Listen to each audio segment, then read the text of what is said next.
Alors là, je vous emmène maintenant dans un endroit où le visiteur d'habitude ne va pas. C'est là où sont gardées les bouteilles Tadviné, c'est-à-dire sélectionnées par la confrérie du Tas de Vin, qui est propriétaire de ces locaux.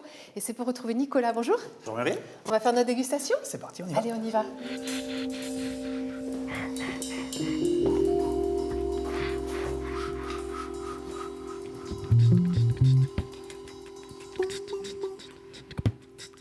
Alors Nicolas, vous nous avez amené un Saint-Véran 2009. C'est où Saint-Véran? Saint-Véran se situe au sud-ouest de Mâcon, près de la roche de Solutré et de Vergisson. Et là, je vois que c'est marqué Les Buis sur la bouteille. Ça veut dire quoi? C'est une parcelle particulière? Voilà, c'est un climat. On a vu dans notre émission qu'on avait des climats un petit peu partout en Bourgogne. Et c'est aussi le cas donc, dans le Mâconnais, sur Saint-Véran, avec cette parcelle Les Buis, parcelle où il y avait l'arbre Le Buis dans le passé. On a replanté des vignes. Saint-Véran est en train de classer ses premiers crus. Le dépôt du dossier aura lieu en février. Donc j'ai trouvé assez intéressant de parler des climats de Saône-et-Loire. Des climats de Saône-et-Loire aujourd'hui. Bon. Voilà. Alors, comme d'habitude, on commence par regarder. Hein. Exactement. Belle couleur bien brillante. Voilà, hein. brillante, limpide, or pâle, léger reflet vert. Ça veut dire que c'est un vin jeune, hein, voilà, c'est ça? vin jeune. On est sur 2009, on le sent. Premier nez. Premier nez, toujours pareil, un côté un petit peu végétal, Oui. un petit peu mentholé, c'est intéressant, un petit peu exotique. Ça, c'est parce qu'il est jeune aussi? Voilà, la jeunesse et puis la typicité.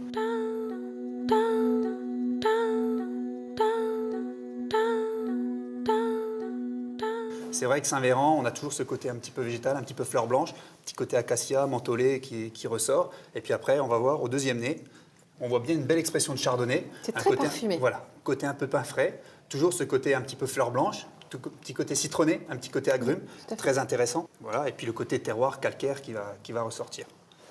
Donc on va mettre en bouche.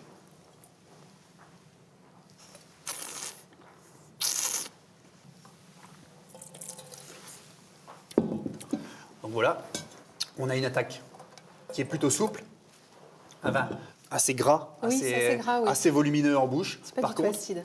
voilà, l'acidité, on va la retrouver sur la longueur. Oui. L'équilibre se trouve après sur la fin de bouche. Est-ce que ça veut dire qu'il faut le boire tout de suite ou est-ce qu'on peut attendre? Moi, je pense que c'est un vin que l'on peut boire tout de suite, mais qu'on peut attendre encore 2 ans sans problème.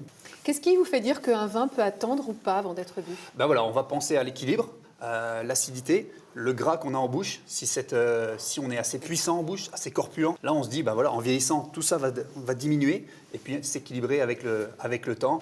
Alors les accords justement, avec quoi on va boire ce vin? Moi, je me vois très bien sur un petit Bria Savarin très crémeux. On joue sur l'opposition en fait, un petit Voilà. peu l'acidité de fin de bouche et le gras du fromage. Après, on parlait, moi je pense à un apéritif, ça peut être très bien pour préparer le palais au repas avec quelques amuse-bouches, quelques petites allumettes au fromage, imaginez. Donc cette acidité avec le gras de la pâte feuilletée, le côté avec un petit comté sur les allumettes fondues, je pense que ça peut être vraiment très intéressant.